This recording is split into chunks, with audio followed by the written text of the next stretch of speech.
What is up mga ka-J Channel? So for today's video guys, at kung nakikita nyo naman yung ipinost ko sa community tab natin, meron na tayong action cam which is para sa inyo mga ka-J Channel. At ayun, i-unbox natin guys. But before this video start mga ka-J Channel, please hit like, comment, and subscribe. At intro muna natin to na malupit guys in 3, 2, 1.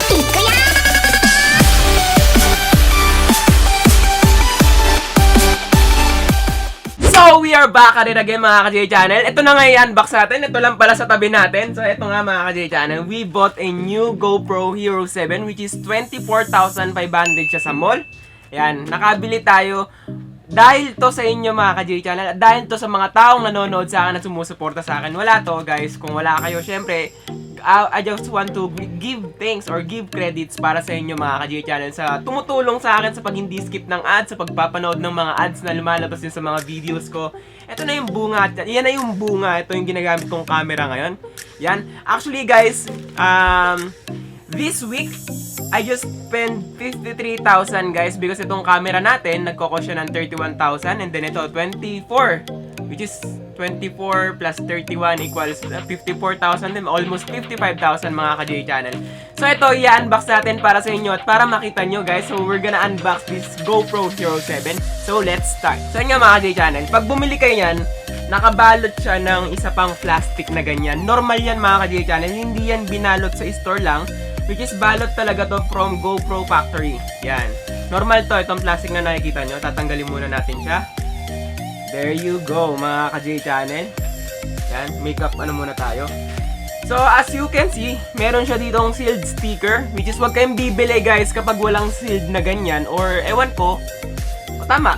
Ito na yung pinaka-sealed dyan. Which is, may nakalagay dyan, iFix warranty. Which is, ito yung pinaka-nagsisilbi or nagpapatunay na may warranty yung ibinili yung GoPro, which is kailangan nyo na nga naman talaga kasi bumili kayo almost 25,000 na camera. Yan, mga ka-J Channel. Karapatan nyo na magkaroon talaga ng warranty. So, wait lang, kukuha lang ako ng pambukas natin.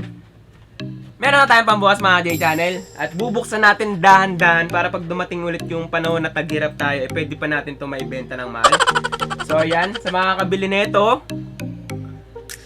for the future, yan. Ito, bubuksan natin siya ng dahan-dahan.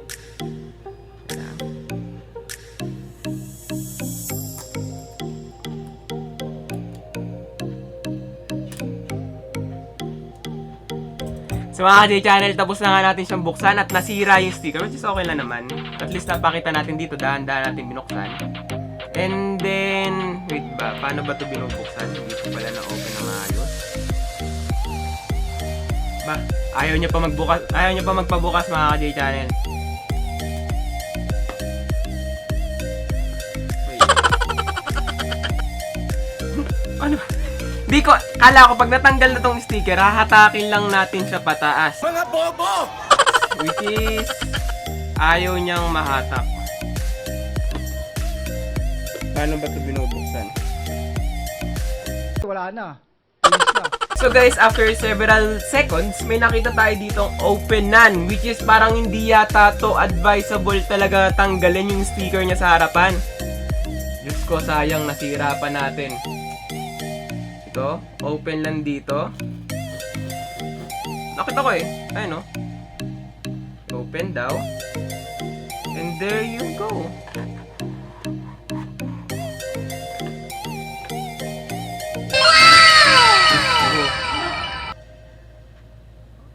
Di naman pala dapat siya doon binubuksan at ating sinira pa doon. Mga ka-J Channel, ang bango niya. May amoy siya. So ito na ang ating unit. Ito ang ating unit. So titignan muna natin mga ka-J Channel guys. Ito mabigat, maganda yung lalagyanan niya. Mukhang dito napunta yung 4,000 na bakal talaga siya. And then yung lalagyanan niya, acrylic. So, what we have here mga ka-J Channel, pakita ko sa inyo. What we have here guys is this GoPro replacement card, which is ayun yung warranty card niya.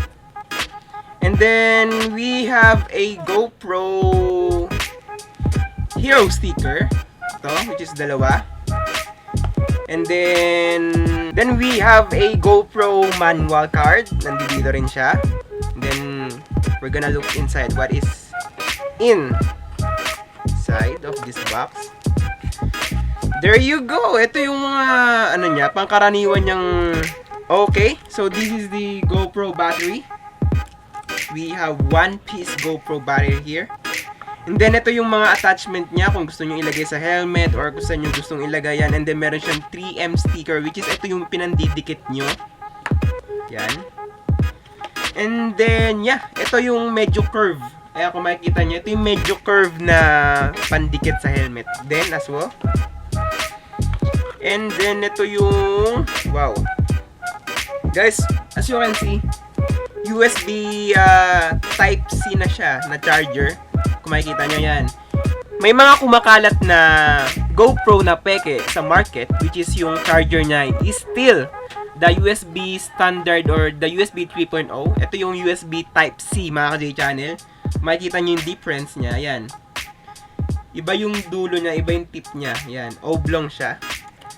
So, we're gonna look inside more of this box.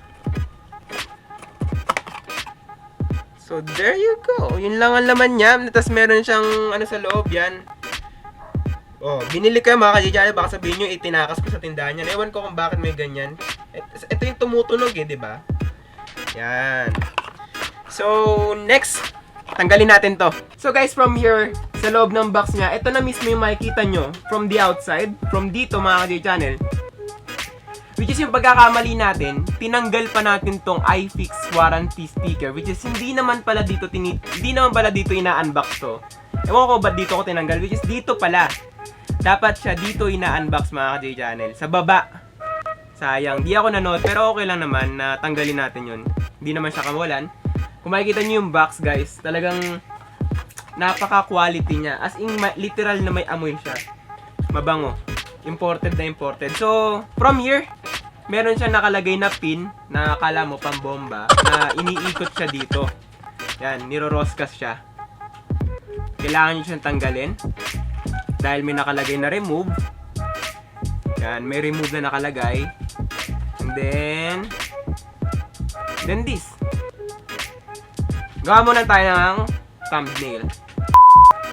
Yan. So mga ka-J-Channel, kung tatanungin nyo kung nagagamit ba to, ito yung pinaka-piece na nakalagay dito. I think nagagamit siya kasi ito lang yung natanggal ko eh. And then, yeah, mabigat si GoPro ha. Ngayon lang ako nakahawak ng ganito, which is meron kaming GoPro dati. GoPro Hero 5 lang. Hindi siya ganito kabigat. Solid siya and then meron siyang free na lalagyanan. Medyo matigas siya.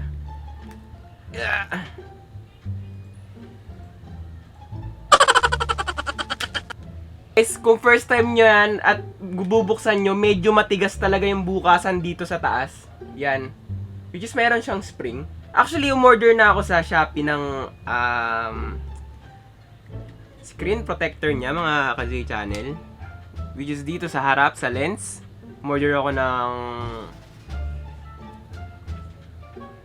Ravelry. Umorder ako ng tempered glass for its lens sa harapan. Yan. Ewan ko kung meron siyang protective film sa harapan. And then yung build niya, quality build talaga, made from rubber. And ito nga pala, take note nga pala mga ka-J-Channel, itong GoPro na to, itong version ng GoPro na to, pwede nyo siyang ilubog underwater up to 30 feet or 10 meters without using any protective cases. Ganun yung special feature ng GoPro ngayon mga ka-J-Channel. And then, yeah, tanggalin na natin tong sticker niya sa harapan para makita natin, mabuksan natin. A few moments later. Ilang minuto na yung lumipas pagkatapos doon sa previous clips na nakita nyo, which is, mga ka-J-Channel, out of the box pala, hindi pa pala naka-charge gaano yung battery, kaya pala ayaw mag-open. At ayun, naka-charge na siya at 1% pa nga from 0% mga ka-J-Channel. Kaya pala dito sa, ano niya, to, sa guide niya, pagkabukas nyo, i-charge nyo muna bago nyo i-open mga ka-J-Channel. So, ito na nga. Bakit pa ako bumili nito? So, sabi ko nga dun sa nakaraang video natin, nung kumuha tayo ng pera natin from YouTube, bibili ako ng wide lens. Pero, nasira kasi yung camera natin at bumili tayo ng bagong camera, which is walang wide lens. kung bibili ako ng wide lens ngayon, hindi na siya practical. Alam niyo kung bakit? Ang wide lens nagkakahalaga ng 12 to 14,000. And then ito, super wide ang angle netong nakukuha or kayang i-capture ng GoPro. Siya na lang yung binili ko. Alam niyo kung bakit? Bukod sa meron na akong wide lens, meron na rin akong pang outdoor activity. Meron na akong for my motovlogging kung gustuin ko anytime. And then alam niyo naman tayo mga ka-J Channel, nag-aano tayo nagta-travel vlogs tayo para makompleto na natin yung arsenal natin na meron tayong ganitong DSLR na pang-vlogging, meron tayong drone pang aerial shots, at ito na mga ka-J Channel, gaya nga nang naipangako ko sa sarili ko. Sa Puerto Galera, hindi tayo babalik doon or sa susunod na pagbalik natin doon, meron na tayong GoPro para maipakita ko sa inyo kung gaano nga ba kalinaw yung tubig doon sa ilalim. So ito mga ka-J Channel, natupad na natin yung isa nating pangarap sa buhay. Magkaroon ng GoPro, meron na rin tayong wide angle. So hindi na natin kailangan bumili, or siguro pag nakakuha ulit tayo ng malaki-laki from YouTube, bibili tayo ng wide lens para pang daily vlogs natin. Kasi mga ka-J Channel, facts lang or trivia lang about sa GoPro. Si GoPro kasi naglalast lang yung battery niya up to 30 to 40 minutes na video recording. Unlike dito kay DSLR, kaya nating mag-record ng buong araw na vlog natin. Sakto lang yung isang buong battery natin. So ito, meron na tayong GoPro at ayun yung reason ko kung bakit ito na lang yung binili ko. Mas marami siyang magiging purpose kaysa nga nang bumili tayo ng bagong lens natin. May wide nga tayong lens, and then kapag dumating na naman yung time na meron tayong travel vlogs or swimming or outing or outdoor activities, wala na naman ako maipapakita sa inyo kundi puro aerial shots lang, walang under the water mga ka-J Channel. So balikan ko kayo ulit, i-charge lang natin to. So let's go. So guys, after a couple of minutes nga, ito na i-charge na natin. Ito 9%. Yan, tama na siguro to para maipakita ko sa inyo yung konting review nito, as in sobrang wide mga ka-J Channel Makikita nyo yung camera ko na yan. Ilalagay ko siya exactly what its position mga ka-J Channel. Papakita ko sa inyo. Ito guys. Yan siya. And then, yeah. Pakita ko na sa inyo in 3, 2, 1. So, yun na mga ka-J Channel. Nakita nyo yung difference. Talagang sobrang wide mga ka-J Channel. Ayan. Ipinwesto ko siya from its end ng lens ko ng camera ko. And then, dyan yung GoPro ko sa tabi. Kita nyo kung gaano ka-wide. Hindi ko nakikita. Makikita ko lang to sa editing kung gaano ka-wide.